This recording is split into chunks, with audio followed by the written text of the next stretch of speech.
পানি বাড়ার সঙ্গে ভাঙন বেড়েছে রাজবাড়ী গোয়ালন্দ উপজেলার দেবগ্রাম, কাওয়ালজানি ও দৌলতদিয়া ফেরিঘাট সংলগ্ন এলাকায়। এরই মধ্যে নদীতে বিলীন হয়েছে ৫০০ একর জমি। ঝুঁকিতে আছে শতাধিক পরিবারের ঘরবাড়ি, ফসলি মাঠ, কবরস্থান, স্কুল, মসজিদ, বাজারসহ অনেক স্থাপনা। অসহায় মানুষ খুঁজছেন নিরাপদ আশ্রয়। নির্ঘুম রাত কাটছে তাদের।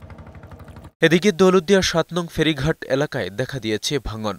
তবে প্রাথমিক নদী ভাঙন রোধে দেবগ্রাম ফেরিঘাট এলাকায় বিআইডব্লিউটিএ এবং পানি উন্নয়ন বোর্ড বালু ভর্তি জিওব্যাগ স্থাপনের কাজ শুরু করেছে।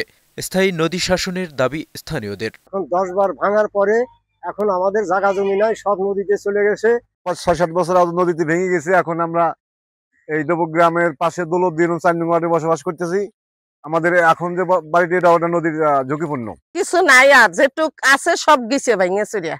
জিও ব্যাগ হয়তো এইভাবে যদি ফেলায় যায় পুল দিয়ে, তাহলে হয়তো আমরা হয়তো এই জায়গাতে থাকার আশা করতে পারি আর কি। ভাঙন কবলিত এলাকা পরিদর্শন করে ঊর্ধ্বতন কর্তৃপক্ষকে জানানো হয়েছে বলে জানালেন এই নির্বাহী প্রকৌশলী। মাঠ পর্যায়ে সাইট পরিদর্শন করে আমরা ঊর্ধ্বতন দপ্তরকে সঙ্গে সঙ্গে অবহিত করছি। ঊর্ধ্বতন দপ্তর থেকে কাজের প্রশাসনিক অনুমোদন পেলে আমরা মাঠ পর্যায়ে কাজ বাস্তবায়ন।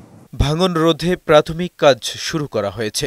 এ ব্যাপারে সংশ্লিষ্ট মন্ত্রণালয়ে চিঠি পাঠানো হয়েছে বলেও জানিয়েছেন এই উপজেলা নির্বাহী কর্মকর্তা। আপৎকালীন ব্যবস্থা হিসেবে তাৎক্ষণিকভাবে পানি উন্নয়ন বোর্ডের সহায়তায় 2 কিস্তিতে 12,000 জিও ব্যাগ এখানে ফেলার ব্যবস্থা করা হয়েছে।